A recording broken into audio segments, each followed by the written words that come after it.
साथियों, आप सभी का इस प्लेटफॉर्म पर स्वागत है। यहाँ पर हम लोग उत्तर प्रदेश लोक सेवा आयोग के द्वारा जो पूर्व में पीसीएस की परीक्षाएं कराई गई हैं, उन परीक्षाओं के प्रश्न पत्र को यहाँ पर हम लोग देख रहे हैं। और आज के वीडियो में हम लोग यूपी पीसीएस की प्रारंभिक परीक्षा 2018 का जो जीएस वाला प्रथम प्रश्न पत्र है, उसको पूरी व्याख्या के साथ यहाँ पर देखेंगे। और इस पहले वीडियो में हम लोग 75 क्वेश्चन को कवर करेंगे। चलिए प्रारंभ करते हैं। सबसे पहले भारतीय इतिहास से संबंधित प्रश्नों को देखते हैं। तो इसमें प्राचीन इतिहास का प्रश्न है कि निम्नलिखित में से कौन शुक्ल यजुर्वेद की संहिता है। तो इसमें जो वाजश्नेयी जो है, ये जो है शुक्ल यजुर्वेद की संहिता है। देखिए, यजुर्वेद की दो शाखाएं हैं, शुक्ल यजुर्वेद और कृष्ण यजुर्वेद।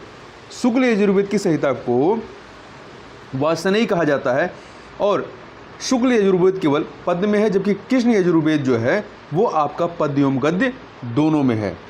आगे चलते हैं। नीचे दो कथन दिए गए हैं, कथन कारण वाला प्रश्न है। तो कथन है कि भारत पर तुर्की आक्रमण जो है वो सफल हुए। भारत पर तुर्की आक्रमण सफल हुए, सही बात है। कारण उत्तर भारत में राजनीतिक एकता नहीं थी। तो कथन कारण दोनों सही है और ये व्याख्या भी कर रहा है, तो ए ऑप्शन आपका सही हो जाएगा। देखिए, भारत पर तुर्कों का आक्रमण जो है सफल होता है, जिसके फलस्वरूप भारत में इस्लामी राज्य स्थापित हुआ। भारत भूमि के अंदर तक प्रवेश पाने का प्रथम श्रेय गजनवी वंश के सुल्तान महमूद को प्राप्त हुआ, जबकि भारत में राज्य स्थापित करने का श्रेय शशबनी वंश के मोहम्मद गोरी को प्राप्त होता है।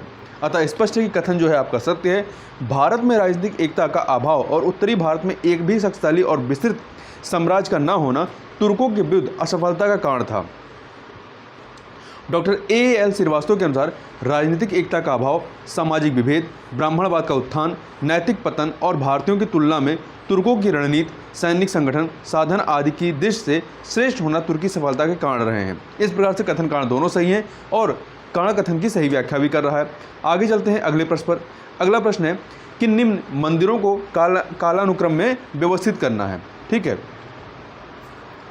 तो देखिए, सबसे पहले इसमें कौन सा आएगा? इसमें आपका सबसे पहले शब्द पैगोडा आएगा, फिर महाबलीपुरम का तटीय मंदिर आएगा, इसके बाद आपका बृहदेश्वर मंदिर और फिर सबसे लास्ट में गंगई कोंडचोलपुरम का मंदिर आएगा। ठीक है, तो इस प्रकार से आपका 4, 3, 1, 2 ये आपका डी ऑप्शन जो है वो सही हो जाएगा। इसके बारे में और देखते हैं। देखिए, कालक्रम के अनुसार मंदिरों का निर्माण जो है, सबसे पहले सप्त पैगोडा जो मंदिर है आपका, ये मामल्ल शैली में 640 से लेकर के 674 ईस्वी में बनाया गया।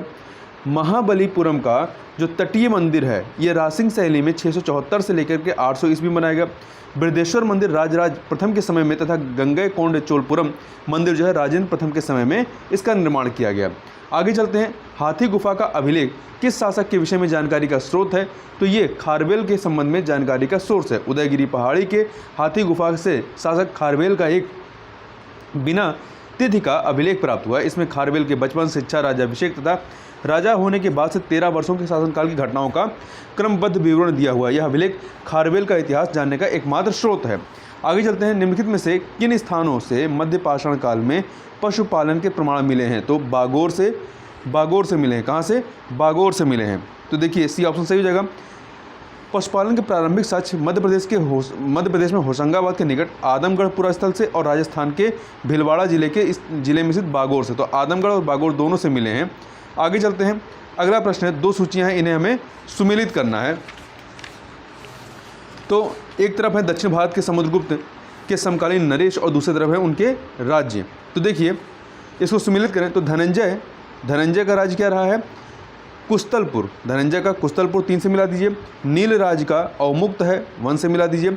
उग्रसेन का पालक्का है 4 से मिला दीजिए। विष्णुगोपा का जो है कंची है या कांची है, इसको आप 2 से मिला दीजिए। तो 3142 अर्थात सी ऑप्शन जो है आपका सही हो जाएगा। आगे चलते हैं। निम्न में से सिंधु सभ्यता से संबंधित कौन से केंद्र उत्तर प्रदेश में स्थित हैं? तो यहाँ पे 4 दिए गए हैं, बताना है कौन से इसमें से उत्तर प्रदेश में स्थित हैं। देखिए, आपका आलमगीरपुर और हुलास जो है ये उत्तर प्रदेश में स्थित है। डी ऑप्शन आपका सही हो जाएगा। देखिए, कालीबंगा जो है ये राजस्थान में है तथा लोथल गुजरात में स्थित है। आलमगीरपुर जो है ये उत्तर प्रदेश के मेरठ में जिले में तथा हुलास जो है सहारनपुर जिले में स्थित है। आगे चलते हैं। निम्न में से कौन सी संस्था विदेशी व्यापार से संबंधित रही है? तो जो नानादेशी है और मणिग्राम, नानादेशी और मणिग्राम जो हैं ये दोनों ही विदेशी व्यापार से संबंधित रही हैं। तो ध्यान रखिएगा नानादेशी और मणिग्राम। इसकी व्याख्या देखें तो देखिए, श्रेणी एक प्रकार के व्यवसाय करने वाले लोगों की समिति होती थी। नगरम व्यापारियों के स्थानीय संगठनों को कहा जाता था। इस प्रकार के संगठन कांची तथा मामल्लपुरम में विद्यमान थे। लेखों से हमें विभिन्न व्यापारिक संघों के विषय में जानकारी प्राप्त होती है। यह व्यापारी संघ मणिग्रामम, नानादेशी, वलेंग, वलेंजियर, इदगे आदि हैं। आयोग ने इसका उत्तर जो है दोनों को मान लिया था, मतलब नानादेशी और मणिग्राम दोनों को माना है, सी और डी दोनों को। देखिए अगला प्रश्न है, पुष्यमित्र शुंग द्वारा 2 अश्वमेध यज्ञ किए जाने के बारे में जानकारी किस अभिलेख से मिलती है? तो ये अयोध्या अभिलेख से। किससे मिलती है? अयोध्या लेख से मिली है। पुष्यमित्र शुंग अंतिम मौर्य शासक बृहद्रथ का सेनापति था। इसने 184 ईसा पूर्व में बृहद्रथ की हत्या कर शुंग वंश की स्थापना की। अयोध्या लेख से ज्ञात होता है कि इसने 2 अश्वमेध यज्ञ किया था बृहद्रथ, ये पुष्यमित्र शुंग ने। आगे बात करते हैं, मध्यकालीन इतिहास से प्रश्न है, निम्नलिखित युगों में से कौन सा सही सुमेलित नहीं है? अदीना मस्जिद जो है, अदीना मस्जिद आपका मांडू में नहीं है, ठीक है। ये कहाँ पे है?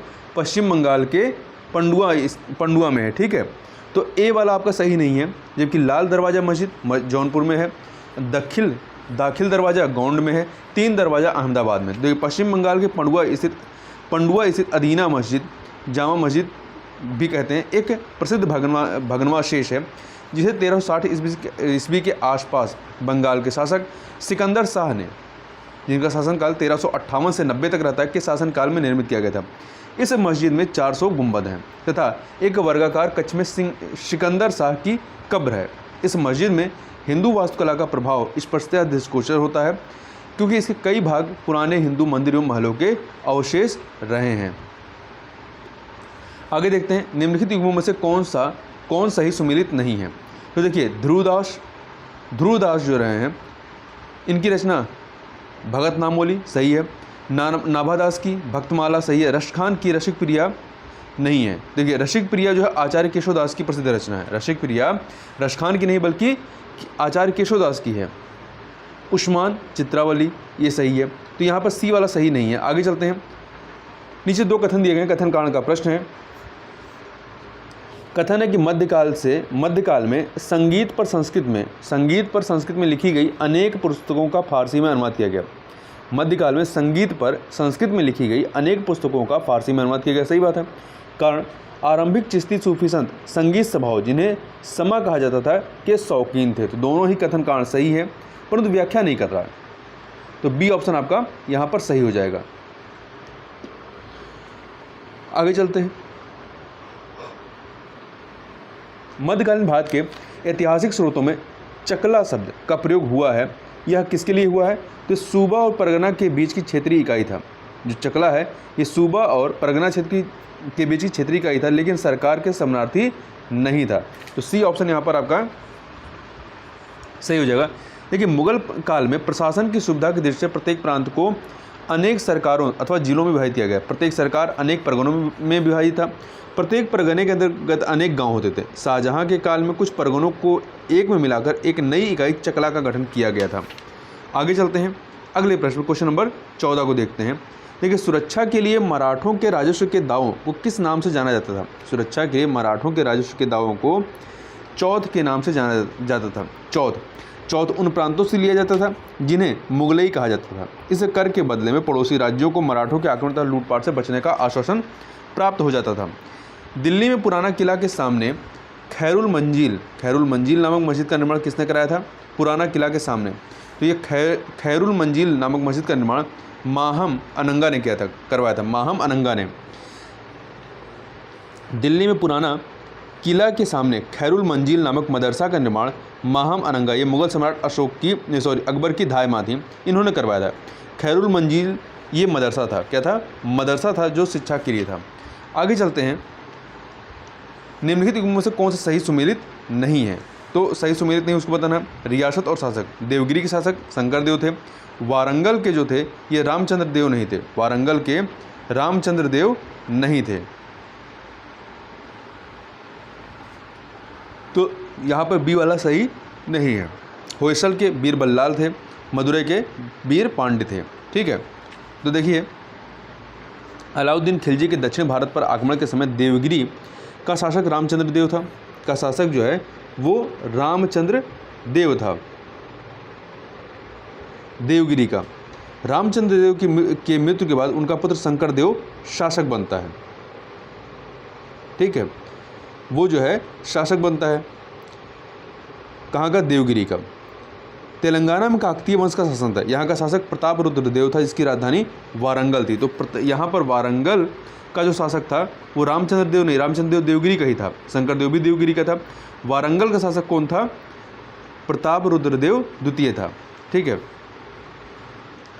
होयसल का बीरबल्लाल था। मदुरै का वीर पांडे था। आगे चलते हैं। निम्नलिखित को कालानुक्रम में व्यवस्थित कीजिए और नीचे दिए गए कूट से सही उत्तर का चयन कीजिए। तो इन्हें हमें क्रम में लगाना है। तो देखिए, सबसे पहले इसमें आएगा जहांदर शाह, जहांदर शाह के बाद मोहम्मद शाह, मोहम्मद शाह के बाद अहमद शाह और सबसे लास्ट में आलमगीर द्वितीय। BADC अर्थात बी ऑप्शन सही हो जाएगा। देखिए, विकल्प में दिए गए मुगल शासकों का क्रम जो है, इसमें सबसे पहले जहांदर शाह आएगा 1712 से 1713, फिर मोहम्मद शाह 1719 से 1748, फिर इसके बाद अहमद शाह आएगा, अहमद शाह 1748 से 1754, तथा फिर सबसे लास्ट में इसमें आएगा चारों में आलमगीर द्वितीय 1754 से 1759 तक। तो यहाँ पर बी ऑप्शन सही हो जाएगा। आगे चलते हैं क्वेश्चन नंबर 18 पे। नीचे दो कथन दिए गए हैं, कथन कारण वाला प्रश्न है। तो देखिए, कथन है कि 1946 में मुस्लिम लीग ने कैबिनेट मिशन प्लान के लिए दी गई अपनी स्वीकृति वापस ले ली थी। सही बात है।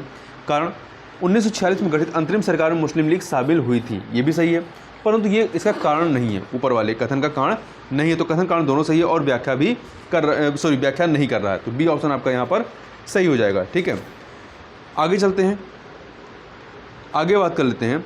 निम्नलिखित घटनाओं को कालक्रमानुसार व्यवस्थित कीजिए और नीचे दिए गए कोड से सही उत्तर का चयन करना है हमें। तो देखिए, इसमें सबसे पहले आपका क्या आएगा? वुड का घोषणा पत्र आएगा, सी। ठीक है, इसके बाद आपका आ जाएगा हंटर आयोग ए, फिर आपका सैंडलर आयोग बी, और सबसे लास्ट में जो आएगा सार्जेंट योजना डी। तो आपका क्या हो जाएगा? CABD अर्थात डी ऑप्शन यहाँ पर आपका सही हो जाएगा। इसके बारे में देखें, देखिए यहाँ पर देखते हैं, वुड घोषणा पत्र बोर्ड ऑफ कंट्रोल के प्रधान चार्ल्स वुड द्वारा 1854 ईस्वी में जारी किया गया था। हंटर आयोग की स्थापना, इसके बाद क्या है आपका हंटर आयोग की स्थापना जो है ब्रिटिश शासनकाल में लॉर्ड रिपन, जिसका शासनकाल जो है 1880 से 84 तक रहता है, द्वारा 1882 में की गई थी। कब की गई थी? 1882 में। सैंडलर आयोग, इसके बाद आता है सैंडलर आयोग का गठन वर्ष 1917 में कलकत्ता विश्वविद्यालय की समस्याओं के अध्ययन के लिए डॉक्टर M.E. सैंडलर के नेतृत्व में किया गया था। सार्जेंट योजना वर्ष 1944 में केंद्रीय शिक्षा सलाहकार मंडल ने प्रस्तुत की थी। इस समय ब्रिटिश अधिकारी सार्जेंट ब्रिटिश भारत सरकार में शिक्षा सलाहकार के पद पर नियुक्त थे, जिनके नाम से यह राष्ट्रीय शिक्षा योजना प्रस्तुत की गई थी। आगे चलते हैं, अगला है निम्नलिखित नेताओं में से किसने क्रांतिकारी संगठन अभिनव भारत समाज की स्थापना की थी? किसने स्थापना की थी? विनायक दामोदर सावरकर ने। तो देखिए, विनायक दामोदर सावरकर, उनके भाई गणेश दामोदर सावरकर ने मित्र मेला नामक संगठन शुरू किया था, जिसे वर्ष 1904 में नासिक में BD सावरकर ने नाम परिवर्तित करके अभिनव भारत समाज नामक एक क्रांतिकारी संगठन के रूप में स्थापित कर दिया था। निम्नलिखित युग्मों में से कौन सा सही सुमेलित नहीं है, ये हमें बताना है। तो देखिए, संथाल विद्रोह 1855 में होता है, कोल विद्रोह 1831 में होता है, खासी 1829 में और अहोम विद्रोह 1815 में होता है। ठीक है, तो यहाँ पर डी वाला जो है सही नहीं है, क्योंकि अहोम जो है ये 1815 में नहीं होता है। ठीक है, अहोम जो है ये 1815 में नहीं बल्कि 1828 में होता है, इसलिए डी वाला सही नहीं है। देखिए, गोमधर कुंवर के नेतृत्व में 1828 ईस्वी में अहोम क्षेत्र के लोगों द्वारा अहोम विद्रोह प्रारंभ हुआ था, जिसे ईस्ट इंडिया कंपनी ने दबा दिया। तीरथ सिंह के नेतृत्व में जयंतिया एवं गारो पहाड़ियों के गारो, खासी तथा सिंगपो लोगों ने खासी विद्रोह जो कि 1829 से 1837 था किया था। छोटा नागपुर क्षेत्र में कोल विद्रोह का नेतृत्व 1831 से 32 ईस्वी में बुद्धो भगत एवं गंगा नारायण ने किया था, जबकि 1855-56 ईस्वी का संथाल विद्रोह एक आदिवासी विद्रोह था, जिसे या जिसके नेता जो थे शीधु, कान्हू, चांद एवं भैरव नामक 4 भाई थे। आगे चलते हैं। अगला है निम्न गवर्नर जनरलों में से किसने कांग्रेस को अत्यधिक अल्पसंख्यक लोगों का प्रतिनिधित्व करने वाली कहकर उपहास किया था? तो लॉर्ड डफरिन ने ऐसा कहा था। तो देखिए, भारतीय राष्ट्रीय कांग्रेस की स्थापना 1885 में के समय भारत का वायसराय जो था वो लॉर्ड डफरिन था। इसका कार्यकाल 84 से लेकर के 88 तक था। इसने कांग्रेस का यह कहकर मजाक उड़ाया था कि यह सूक्ष्मदर्शी अल्पसंख्यकों की संस्था है। आगे चलते हैं। निम्नलिखित युगों में से कौन सा ही सुमेलित नहीं है? स्थान और नेतृत्व में देखिए, संभलपुर से नेतृत्व किसने किया था? सुरेंद्र साई ने। गंजाम से राधाकृष्ण दंडसेन ने। कश्मीर से गुलाब सिंह ने। परंतु लखनऊ से लियाकत अली ने नहीं किया था। ठीक है, लियाकत अली का संबंध जो है इलाहाबाद से था, ना कि लखनऊ से। आगे चलते हैं। भूगोल से संबंधित प्रश्नों को देखें तो देखिए, निम्नलिखित में से कौन भारत का सबसे ऊंचा जलप्रपात है? कौन सा सबसे ऊंचा जलप्रपात है? देखिए, जोंग जलप्रपात, कुंचिकल जलप्रपात, राकिम कुंड जलप्रपात और केवती जलप्रपात। देखिए, इसके बारे में थोड़ा सा एक्सप्लेनेशन देख लेते हैं। तो विश्व जलप्रपात डेटाबेस की वर्तमान स्थिति के अनुसार भारत का सबसे ऊंचा जलप्रपात जो है वो मेघालय का नोहकालीकई प्रपात है। कौन सा है? मेघालय का नोहकालीकई प्रपात है। लेकिन अनेक आधिकारिक भारतीय स्रोतों में अभी भी भारत का सर्वाधिक ऊंचा जलप्रपात कुंचिकल जलप्रपात जो कि कर्नाटक में है, इसको प्रदर्शित किया गया है। देखिए, विगत वर्षों में उत्तर प्रदेश लोक सेवा आयोग द्वारा पूछे गए प्रश्नों में भी भारत का सबसे ऊंचा जलप्रपात कुंचिकल को ही माना गया था। देखिए, ऐसे भी आप देखिए कि पूछ रहा है कि निम्नलिखित में से कौन भारत का सबसे ऊंचा जलप्रपात है? तो इन चारों में आप देखेंगे तो कुंचिकल जलप्रपात ही आएगा, बी ऑप्शन। आगे चलते हैं। निम्नलिखित कथनों में से कौन सही नहीं है? कौन सा सही नहीं है ये बताना है। काली मिट्टी को स्थानीय भाषा में रेगुर कहा जाता है, सही बात है। दूसरा, क्रेप्स के अनुसार रेगुर मिट्टी अनिवार्य रूप से एक परिपक्व मिट्टी होती है, ये भी सही है। सी, काली मिट्टी में आर्द्रता या नमी धारण करने की उच्च क्षमता होती है, ये भी सही है। काली मृदा जो है, ये काली मिट्टी हिमालय क्षेत्र में पाई जाती है, ये कथन आपका सही नहीं है। क्यों? क्योंकि देखिए, काली मिट्टी भारत के दक्कन पठार में लगभग 5.46 लाख वर्ग किलोमीटर में पाई जाती है। इसमें जल धारण की उच्च क्षमता होती है तथा इसमें लोहांश की मात्रा अधिक पाई जाती है या हिमालय क्षेत्र में नहीं पाई जाती है। ठीक है, तो यहाँ पर डी वाला सही नहीं है। आगे चलते हैं क्वेश्चन नंबर अगले पर। तो क्वेश्चन नंबर है 26। मैकमोहन रेखा सीमा रेखा बनाती है किसके मध्य में? भारत एवं चीन के मध्य में। ठीक है, मैकमोहन रेखा ब्रिटिश भारत और तिब्बत के बीच हुए शिमला सम्मेलन जो कि अक्टूबर 1913 से जुलाई 1914 तक होती है, इसमें निर्धारित की गई थी। वर्तमान में यह ब्रह्मपुत्र नदी के साथ असम घाटी से संपूर्ण तिब्बत, वर्तमान चीन में है, को भारत से अलग करती है। सर हेनरी मैकमोहन शिमला समझौते के वर्ताकार थे, उन्हीं के नाम पर इसे मैकमोहन रेखा कहा जाता है। आगे चलते हैं। निम्नलिखित में से कौन मृदा से संबंधित है? कौन मृदा संबंधित है? ईडेफिक जो है ये मृदा संबंधित है। मृदा की संरचना एवं उसके संगठकों को ईडेफिक कहा जाता है। यह ग्रीक शब्द ईडाफोस से बना है। ईडेफिक। भारत के निम्नलिखित राज्यों में से किसकी तटरेखा सबसे लंबी है? तो गुजरात की तटरेखा जो है वो सबसे लंबी है। भारत की तटरेखा की कुल लंबाई 7516.6 किलोमीटर है। भारत की तटरेखा पर कुल 9 राज्य एवं 4 केंद्रशासित प्रदेश स्थित हैं। कितने हैं? 9 राज्य हैं, 9 राज्य और 4 केंद्रशासित प्रदेश हैं। इन राज्यों में सबसे अधिक तटरेखा की लंबाई जो है गुजरात राज्य की है। देखिए, ये जो चारों विकल्प में दिए गए हैं उसमें गुजरात की तटरेखा की लंबाई 1214.7 किलोमीटर है। अब महाराष्ट्र की 652.6 किलोमीटर है। आंध्र प्रदेश की 973.7 किलोमीटर है और केरल की 569.7 किलोमीटर है। जिसमें सबसे अधिक आपका गुजरात है, दूसरे नंबर पे आंध्रा है। ठीक है, दूसरे पे आंध्रा, तीसरे पे महाराष्ट्र है, चौथे पे केरल। विश्व प्रसिद्ध भगवान वेंकटेश्वर तिरुपति, जिन्हें तिरुपति का मंदिर कहते हैं, निम्नलिखित पहाड़ियों में से किसमें अवस्थित है? तो देखिए, ये जो चारों ऑप्शन दिए गए, सेवराय, बिल्ली गिरिंगा, जवादी, मल्लमल्ला, ये इसमें से कोई भी सही नहीं है। देखिए, भगवान वेंकटेश्वर का मंदिर आंध्र प्रदेश के चित्तूर जिले के तिरुपति में स्थित है। यह मंदिर शेषलाचेलम पर्वत श्रेणी में स्थित है। कहाँ पे? शेषलाचेलम पर्वत श्रेणी में स्थित है। ध्यातव्य है कि सेवराय पहाड़ियाँ तमिलनाडु के सलेम में जवादी पहाड़ियाँ बेल्लोर एवं तिरुवन्नमलाई जिला तमिलनाडु में तथा बिलीगिरिंगा पहाड़ी जो है कर्नाटक में स्थित है। मल्लमल्ला नाम की कोई पहाड़ी जो है यहाँ पर अस्तित्व में है ही नहीं, तो डी वाला सही नहीं होगा। आयोग ने इस प्रश्न को ही जो हटा दिया था। ठीक है, ऐसे याद रखिए ये कहाँ पर स्थित है, शेषाचलम पर्वत श्रेणी में स्थित है। ये जो भगवान वेंकटेश्वर मंदिर है या तिरुपति मंदिर है। आगे चलते हैं, क्वेश्चन नंबर 30 को देखते हैं। राजस्थान मरुस्थल अथवा थार मरुस्थल निम्नलिखित में से किसका विस्तार है? तो ये जो है आपका प्लीस्टोसीन एवं अभिनव जमाव का, प्लीस्टोसीन एवं अभिनव जमाव का जो है ये विस्तार है। देखिए राजस्थान मरुस्थल अर्थात थार मरुस्थल प्लीस्टोसीन और एवं अभिनव जमाव का विस्तार है। पुरातत्व विभाग के अनुसार थार मरुस्थल का निर्माण 70,000 वर्ष पूर्व पहले हुआ था, जबकि प्लीस्टोसीन युग जो है वो इसका कब हुआ था? 25,88,000 वर्ष पूर्व से लेकर के 11,700 वर्ष पूर्व तक रहा है।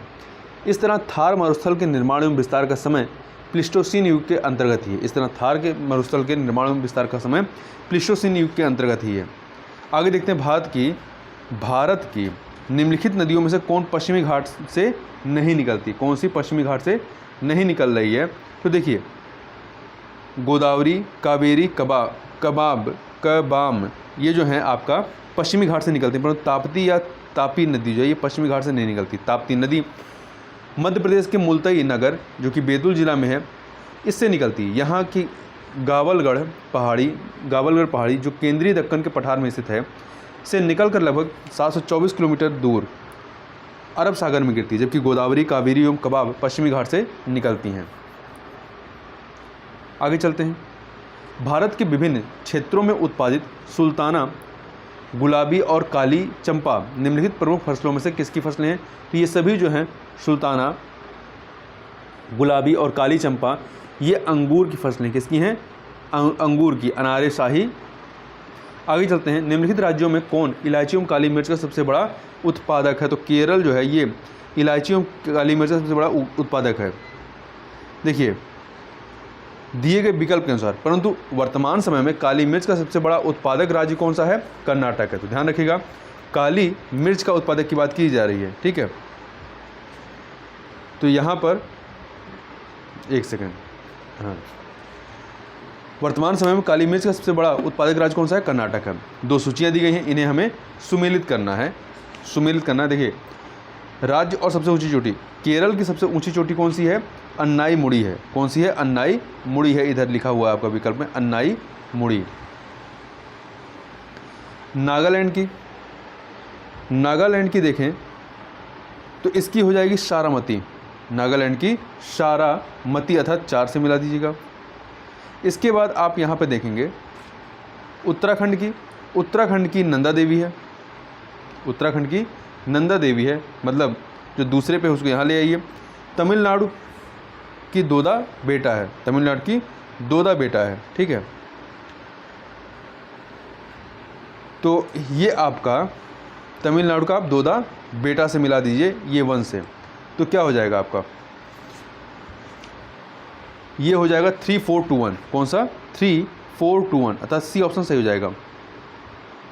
फिर से देख लीजिए, केरल की अन्नाई मुड़ी है, नागालैंड की सारामती है, उत्तराखंड की नंदा देवी है, तमिलनाडु की दोद्दा बेट्टा है। अन्नाई मुड़ी दक्षिण भारत की सर्वोच्च ऊंची चोटी है। आगे देखते हैं, निम्नलिखित भारतीय मौसम मुख्यालयों को उनकी स्थापना के कालानुक्रम में व्यवस्थित कीजिए और नीचे दिए गए कोड से सही उत्तर का चयन कीजिए। ठीक है, भारतीय मौसम मुख्यालय हैं ये, तो नई दिल्ली, कोलकाता, शिमला और पुणे। तो देखिए स्थापना का कालक्रम हमें लगाना है, तो सबसे पहले आपका कोलकाता, फिर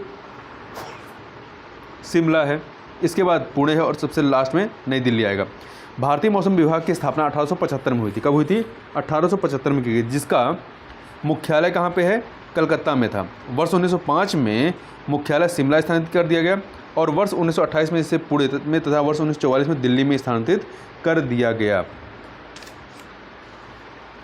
विश्व के भूगोल की बात करते हैं। विश्व का भूगोल देखते हैं यदि, तो वनस्पति जलवायु का सही सूचक है। वनस्पति जलवायु का सही सूचक है, यह कथन किससे संबंधित है? तो ये कोपेन से संबंधित है। जर्मन वनस्पति विज्ञानी तथा जलवायु विज्ञान वेत्ता व्लादिमीर कोपेन ने वर्ष 1900 में विश्व की जलवायु का वर्णनात्मक वर्गीकरण प्रस्तुत किया, जिसे वर्ष 1918, 1931 तथा 1936 में संशोधित एवं परिमार्जित किया गया।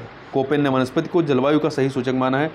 इसने कैंडोल द्वारा 1874 में प्रस्तावित विश्व के 5 वनस्पति मंडलों को विश्व की जलवायु का विभाजन आधार बनाया है। कालांतर में कोपेन की भांति थॉर्नथ्वेट जो है ने भी यह स्वीकार किया है कि वनस्पति जलवायु की सूचक होती है तथा वनस्पति पर वर्षा की मात्रा तथा तापमान की पर्याप्त प्रभाव होता है, परंतु वाष्पीकरण को भी ध्यान में रखा जाता है। इसी का आधार पर थॉर्नथ्वेट ने वर्षण प्रभाविता को जलवायु प्रदेशों के सीमा निर्धारण में महत्व प्रदान किया है। जहां कोपेन ने वनस्पति को जलवायु का प्रत्यक्ष सूचक माना, वहां थॉर्नथ्वेट ने वनस्पति को जलवायु का अप्रत्यक्ष तत्व के रूप में स्वीकार किया है।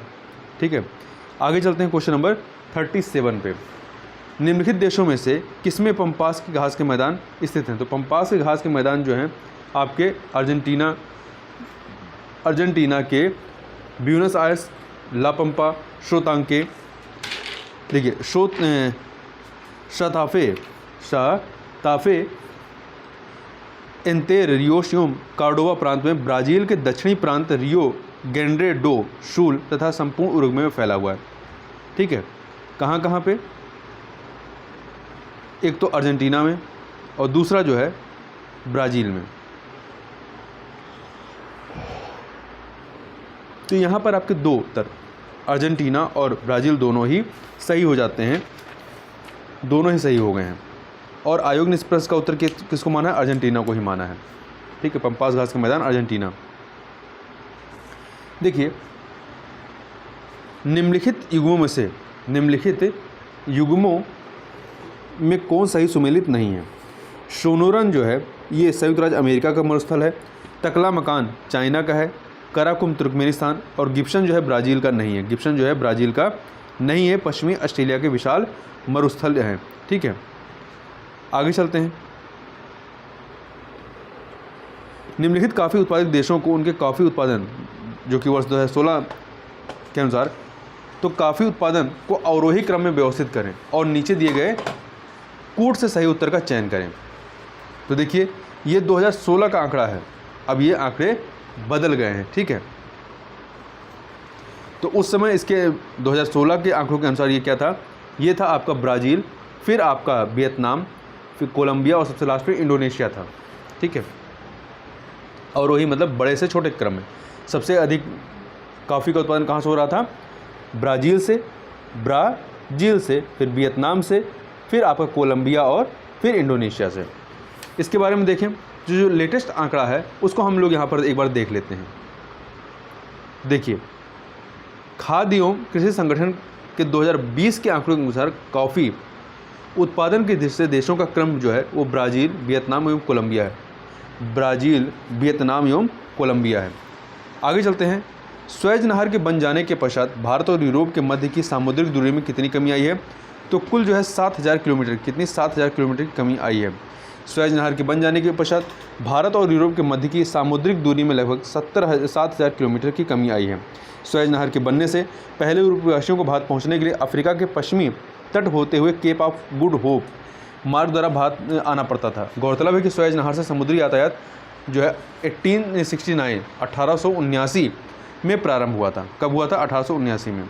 निम्नलिखित नदियों में किसके मुहाने पर पक्षी के पंजे की आकृति वाला डेल्टा बनता है? तो जो मिसिसिपी मिजोरी जो आपका नदी है यहाँ पर, तो देखिए मिसिसिपी नदी जो है मैक्सिको की खाड़ी में पक्षी के पंजे की आकृति वाली डेल्टा बनाती है, जबकि नील नदी जो है ये चापाकार डेल्टा का निर्माण करती है। निम्नलिखित देशों में से कौन सा विश्व में आयोडीन का अग्रणी उत्पादक है? कौन सा आयोडीन का अग्रणी उत्पादक है? तो देखेंगे आप, चिली जो है 2015-19 के आंकड़ों के अनुसार चिली रहा है, वर्ल्ड मिनरल प्रोडक्शन के आंकड़ों के अनुसार। वर्ष 2020 में विश्व में आयोडीन का सबसे बड़ा उत्पादक देश भी चिली ही रहा है। चिली के बाद जापान दूसरे नंबर पे है और आयोडीन दूसरा सबसे बड़ा आयोडीन उत्पादक है। देखिए नंबर सबसे जो आयोडीन का उत्पादन कर रहा है चिली है, दूसरे नंबर पे जापान है, लेटेस्ट आंकड़ों के अनुसार भी। आगे चलते हैं। नीचे निम्न घटनाओं पर विचार करना है और उपयुक्त घटनाओं को पृथ्वी पर उनके उत्पन्न होने के कालक्रमानुसार व्यवस्थित कीजिए तथा नीचे दिए गए कूट से सही उत्तर का चयन करना है हमें। तो देखिए, सबसे पहले आपका कवच वाले जीव 3, फिर आपका पहला सिर्फ 2, फिर आपका क्या हो जाएगा, फिर इसके बाद एक सेकेंड, कवच वाले जीव आ जाएंगे। कवच, देखिए इसको यदि क्रम से लगाते हैं तो सबसे पहले आपका क्या आ रहा है, सबसे पहले कवच वाले जीव आएंगे, ठीक है, 3 आ गया। फिर इसके बाद आएगा पहला कीट, फिर पहला सरीसृप आएगा। उपयुक्त घटनाओं को पृथ्वी पर उनके उत्पन्न होने के कालक्रमानुसार व्यवस्थित करना है। तो 3, 3, 2, 1, 4, 3, 2, 1, 4 अर्थात सी ऑप्शन। आगे देखते हैं, पृथ्वी की उत्पत्ति अनुमानतः 4.6 अरब वर्ष पूर्व हुई तथा कालांतर में इस पर जीवन की उत्पत्ति हुई। प्रश्नगत विकल्पों में सर्वप्रथम कवच वाले जीव लगभग 520 मिलियन वर्ष पूर्व उत्पन्न हुए। उसके बाद क्रमशः कीटों, सरीसृपों तथा स्तनधारियों की उत्पत्ति होती है। आगे देखते हैं, निम्नलिखित में से कौन कीटों से प्राप्त नहीं होता है? कौन सा कीटों से प्राप्त नहीं होता? तो मोती जो है कीटों से प्राप्त नहीं होता, रेशम, शहद, लाख प्राप्त होता है। रेशम का कीट शहतूत के पत्तों पर पनपता है। लाख कैरिया लेक्का एवं लेसिफर लेक्का नामक कीट द्वारा प्राप्त होता है। मधुमक्खियाँ सामाजिक कीट है जो फूलों से मकरंद इकट्ठा कर शहद का निर्माण करती हैं। मोती वस्तुतः जो है मोलस्का संघ के जीव पिकटेंडा या पर्ल ओइरस्ट द्वारा प्राप्त किया जाता है। क्वेश्चन नंबर 45 को देखते हैं, निम्नलिखित ग्रहों में कौन जीवन के अस्तित्व के लिए उपयुक्त हो सकता है? तो ये है आपका मंगल ग्रह। हाल ही में इस जर्नल नेचर ने प्रकाशित किया या इसमें प्रकाशित किया गया है कि एक अध्ययन के अनुसार नासा के वैज्ञानिकों को मंगल ग्रह की सतह के नीचे लवणीय जल में ऑक्सीजन की उपस्थिति के प्रमाण मिले हैं। वैज्ञानिकों के अनुसार लवणीय जल में इतनी ऑक्सीजन उपस्थित है जो सूक्ष्म जीवों के जीवन के लिए पर्याप्त होगी। इसके पूर्व शोधकर्ताओं ने मंगल ग्रह पर पहली बार एक विशाल भूमिगत झील को खोजने का भी दावा किया था। आगे चलते हैं, अब पर्यावरण संबंधित प्रश्नों को यहाँ पर हमको देखना है। देखिए अगला प्रश्न देखते हैं हम लोग, India state of forest report 2017। तो ये 2017 के अनुसार है। अभी जो है लेटेस्ट रिपोर्ट जो आ गई है वो India state of forest report 2021 आ गई, जो कि 17वीं वन स्थिति रिपोर्ट है। उसके अनुसार यदि बात करें तो देश के कुल भौगोलिक क्षेत्रफल कितना प्रतिशत जो है वनों के अंतर्गत है? तो देखिए 2021 की रिपोर्ट के अनुसार देखेंगे तो देश के कुल भौगोलिक क्षेत्रफल का 21.7% जो है वो इसके तहत आता है। आगे चलते हैं, अगला प्रश्न है, भारत में बाघ परियोजना कब शुरू की गई? तो ये 1973 में प्रारंभ की गई। चूंकि ऑप्शन में कुछ है ही नहीं है 1973 का, इसलिए ये जो है स्टार लगा हुआ है। निर्दिष्ट बाघ अभ्यारण्यों में जंगली बाघों के संरक्षण के उद्देश्य से बाघ परियोजना 1 अप्रैल 1973 को लॉन्च की गई थी। उत्तर प्रदेश लोक सेवा आयोग ने इस प्रश्न को मूल्यांकन से बाहर कर दिया है। आगे देखते हैं, निम्नलिखित में कौन मानव जनित जीवों का एक उदाहरण है? तो कौन सा है? फसली भूमि जो है ये मानव जनित जीनोम का एक उदाहरण है। जलतंत्र, घास के मैदान और वर्षा वन प्राकृतिक जीवों के उदाहरण है, जबकि फसली भूमि मानव जनित जीवों का उदाहरण है। तो ध्यान रखिएगा, जलतंत्र, घास के मैदान, वर्षा वन जो है ये आपके प्राकृतिक जीवों के उदाहरण है। आगे चलते हैं, निम्नलिखित में से कौन सा जानवर बिना पानी पिए सबसे लंबी अवधि तक रह सकता है? तो ये जो है आपका कंगारू चूहा है। उसमें यह अनुकूलता उसके उत्सर्जन तंत्र जो ब्रिक होता है उसकी विशेष संरचना व कार्यप्रणाली के कारण होता है। आगे देखते हैं, भारत का प्रथम national centre for marine biodiversity NCMB किस शहर में स्थित है? तो ये जो है आपका गुजरात के जामनगर में स्थित है। कहाँ पर है? गुजरात के जामनगर में स्थित है। भारत का प्रथम national centre for marine biodiversity Gujarat प्रांत के जामनगर में स्थित है। इस केंद्र का उद्देश्य समुद्र तटीय क्षेत्र में स्थित जैव विविधता की सुरक्षा प्रदान करना है। यह सार्वजनिक एवं निजी क्षेत्र की भागीदारी से गठित होने वाला भारत का पहला अनुसंधान संस्थान है। गौरतलब है कि जामनगर भारत के एकमात्र समुद्र राष्ट्रीय उद्यान है, ठीक है, जो कच्छ की खाड़ी में स्थित है या इसके निकट स्थित है। आगे चलते हैं, डाजीगम राष्ट्रीय उद्यान निम्नलिखित में किससे संबंधित है? तो ये जो है आपका हंगुल या कश्मीर स्टैग से संबंधित है। देखिए यूँ तो कश्मीर मृग, गोल्डन ओरियोल तथा येलो थ्रोटेड मार्टन तीनों ही डाजीगम राष्ट्रीय उद्यान पाए जाते हैं, लेकिन डाजीगम राष्ट्रीय उद्यान मुख्य रूप से हंगुल या कश्मीर स्टैग के लिए प्रसिद्ध है। हंगुल लाल हिरण की एक उप प्रजाति है जो केवल कश्मीर पाई जाती है। ज्ञातव्य कि डाचीगम राष्ट्रीय उद्यान की स्थापना वर्ष 1981 में हुई थी। कब हुई थी? डाजीगम राष्ट्रीय उद्यान की स्थापना 1981 में हुई थी। यह जम्मू कश्मीर एवं यह उद्यान जम्मू कश्मीर में स्थित है। विश्व जैव विविधता दिवस कब मनाया जाता है? तो ये जो है आपका 22 मई को मनाया जाता है। विश्व जैव विविधता दिवस जो है 22 मई को मनाया गया। आगे चलते हैं। निम्न में से किसमें ओजोन की सर्वाधिक सांद्रता मिलती है? तो स्ट्रेटोस्फीयर में। किसमें मिलती है? स्ट्रेटोस्फीयर में मिलती है। सी ऑप्शन आपका सही हो जाएगा। वायुमंडल के सबसे निचली परत को क्षोभ मंडल या ट्रोपोस्फीयर कहा जाता है। इसके ऊपर जो होता है समताप मंडल उसे स्ट्रेटोस्फीयर कहते हैं। फिर मध्य मंडल को मेसोस्फीयर कहते हैं और बहिर्मंडल को एक्सोस्फीयर कहते हैं। ठीक है, तो ओजोन की सर्वाधिक सांद्रता जो है वो समताप मंडल अर्थात स्ट्रेटोस्फीयर में ही होती है। आगे चलते हैं। वैश्विक उष्मन के फलस्वरूप या ग्लोबल वार्मिंग के फलस्वरूप निम्नलिखित में किसकी बारंबारता और प्रचंडता बढ़ रही है? तो देखिए केवल चक्रवात की, तूफान की, बवंडर, इन सभी की। तो डी ऑप्शन आपका यहाँ पर सही हो जाएगा। आगे चलते हैं 55 नंबर क्वेश्चन को देखते हैं। 55 को देखते हैं। निम्नलिखित में से कौन श्वावासन संरक्षण इन सिटू का उदाहरण नहीं है? कौन सा इन सिटू का उदाहरण नहीं है? तो देखिए वनस्पति बाग जो है ये श्वासन अर्थात इन सिटू संरक्षण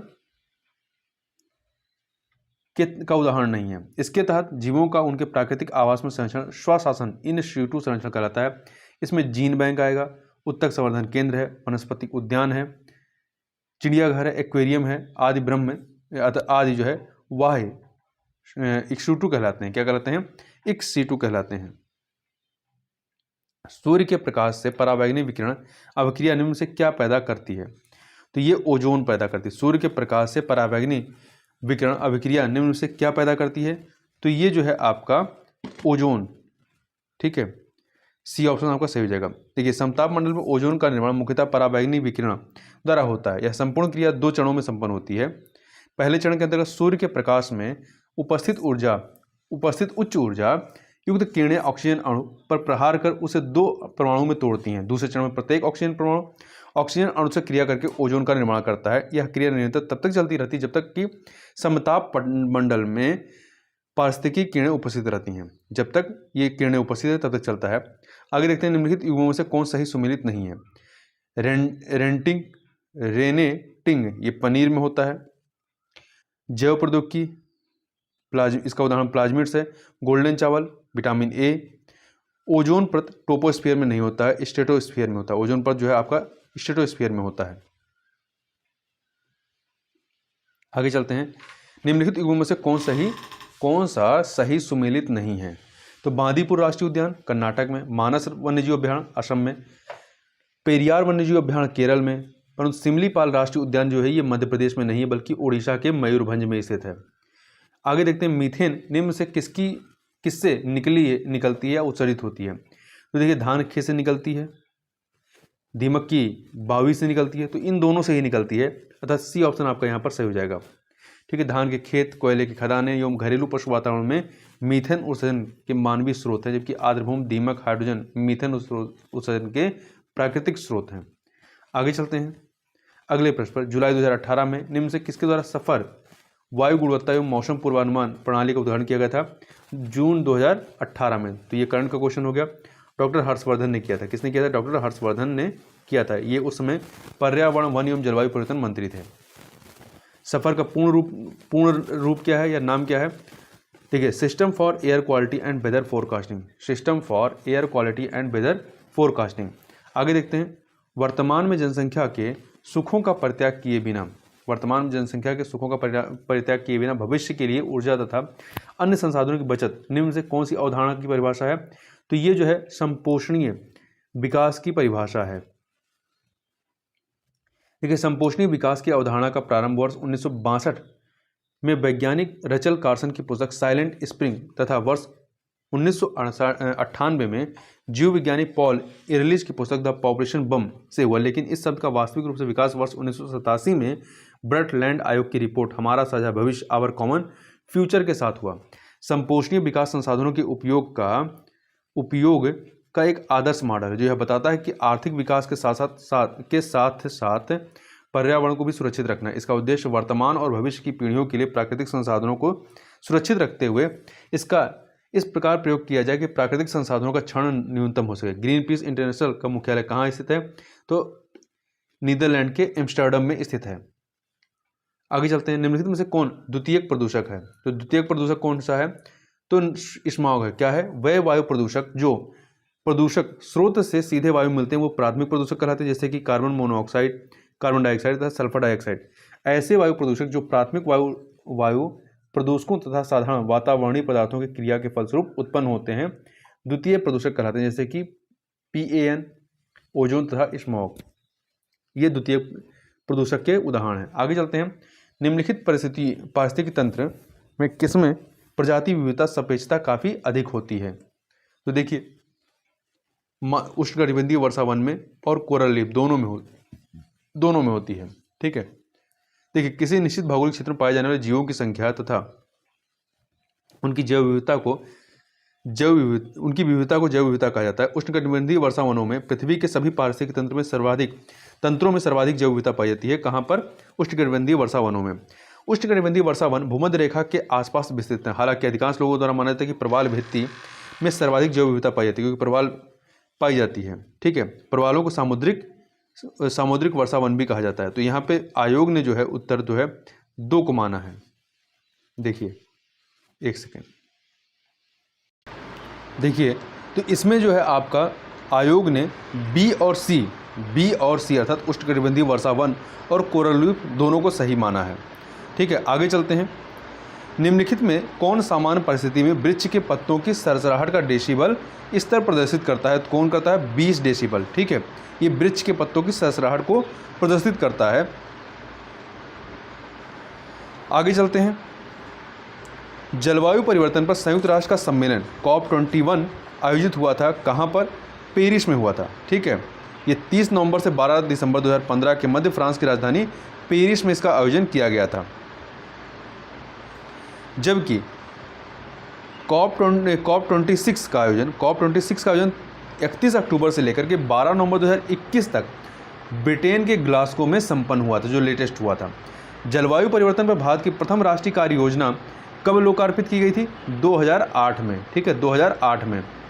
इस कार्य योजना को जारी करने का उद्देश्य जलवायु परिवर्तन के बढ़ते दुष्प्रभावों को कम करना रहा है। गौरतलब है कि जलवायु परिवर्तन के कारण कृषि, खाद्य सुरक्षा को खतरा पहुंचने के साथ साथ ही समुद्री जल का बढ़ता स्तर, प्राकृतिक आपदाओं की तीव्रता, प्रजातियों का लुप्त होना और वेक्टर जनित बीमारियों की घटनाएं दिनों दिन बढ़ रही हैं। आगे देखते हैं। सबसे अधिक स्थिर पारिस्थितिकी तंत्र कौन सा है? तो सबसे अधिक स्थिर जो पारिस्थितिकी तंत्र है वो आपका सागरीय या महासागर है। आगे चलते हैं। इसमें देखिए, सागरीय या महासागर पारिस्थितिकी तंत्र सबसे अधिक स्थिर पारिस्थितिकी तंत्र कहलाता है। यह तंत्र है। सागरीय पारिस्थितिकी तंत्र अपनी रासायनिक संरचना के कारण स्थिर रहता है। सागर या सागरीय जल खारा होने के साथ ही विघटित ऑक्सीजन, डिजॉल्व ऑक्सीजन, प्रकाश और तापमान के स्थिर रहने के कारण सबसे स्थिर तंत्र है। इंसिनरेटर्स का प्रयोग निम्नलिखित में किसके लिए किया जाता है? कूड़ा कचरा को जलाने के लिए इसका उपयोग किया जाता है। आगे चलते हैं। इसमें देखते हैं। तो देखिए, इंसिनरेशन एक अपशिष्ट उपचार प्रक्रिया है जिसके तहत अपशिष्ट पदार्थों के दहन के माध्यम से उनमें शामिल कार्बनिक तत्वों को नष्ट किया जाता है। इस प्रक्रिया है तो इंसिनरेटर्स का प्रयोग किया जाता है। हरित गृह प्रभाव क्या है? तो हरित गृह प्रभाव जो है वैश्विक ताप में वृद्धि है। क्या है? वैश्विक ताप में वृद्धि है। आगे चलते हैं। निम्नलिखित में से कौन प्राकृतिक गैस का नेचुरल गैस का मुख्य अवयव भाग है? तो यह है मीथेन। ये प्राकृतिक गैस एक रंगहीन, गंधहीन, पर्यावरण अनुकूल ऊर्जा स्रोत है। यह कई गैसों का मिश्रण होता है। इसमें मुख्य रूप से मीथेन शामिल होता है। क्या होता है? मीथेन शामिल होता है। पशुओं को दिए जाने वाला कौन सा दर्द निवारक भारत में गिद्धों के लगभग विलुप्त होने के लिए उत्तरदायी है? तो यह डिक्लोफिनेक है। डिक्लोफिनेक सोडियम एक दर्द निवारक दवा जिसका उपयोग किसानों द्वारा पशुओं के लिए दर्द निवारक के रूप में किया जाता है। जब इस दवा के उपयोग के दौरान पशु मर जाता है और उसी मरे हुए पशु का मांस गिद्ध खा लेते हैं तो उसकी भी मृत्यु हो जाती है। आगे चलते हैं। निम्नलिखित देशों में कौन सा 2015 में सर्वाधिक कार्बन डाइऑक्साइड का उत्सर्जक था? तो कौन था? 2015 में जो था वो चाइना था। ठीक है, 2015 में चाइना था। दूसरे पे संयुक्त राज्य अमेरिका था, तीसरे पे यूरोपियन यूनियन, चौथे पे भारत था। निम्न में से कौन सा कथन सही है? कौन सा कथन सही है ये हमें बताना। देखिए, प्राकृतिक आपदाएं सर्वाधिक क्षति विकासशील देशों में करती हैं। विकासशील। भोपाल गैस त्रासदी मानव निर्मित थी। भारत आपदा युक्त देश है। मैंग्रोव चक्रवातों का प्रभाव कम करते हैं। ये सभी के सभी यहाँ पर सही हैं। ठीक है, सभी के सभी इसमें आप देखेंगे तो सारे कथन सही हैं। इसमें देखिए, इसमें आपका हिंदी इंग्लिश वर्जन को लेकर के दिक्कत थी, तो यहाँ पर ये चारों के चारों सही होने चाहिए। तो चूंकि कोई उत्तर यहाँ पर दिया, चारों ऑप्शन मतलब किसी विकल्प में चारों नहीं दिया गया है। ठीक है, बाद में आयोग ने इसका उत्तर जो है या इस प्रश्न को ही जो हटा दिया था। आगे चलते हैं। एक सेकंड। Question number 75। धुआं में आंखों को प्रभावित करने वाला कौन सा शक्तिशाली उत्तेजक होता है? तो क्या होता है? पैरॉक्सी एसिटाइल नाइट्रेट होता है। पैरॉक्सी एसिटाइल नाइट्रेट प्रकाश रासायनिक धुएं, फोटोकेमिकल स्मॉग में उपस्थित एक द्वितीयक प्रदूषक है जो आंखों में जलन पैदा करता है। इस प्रकार से हम लोगों ने 75 क्वेश्चन को कंप्लीट किया। तो इस वीडियो में बस इतना ही। मिलते हैं नेक्स्ट वीडियो में, तब तक के लिए बहुत बहुत धन्यवाद।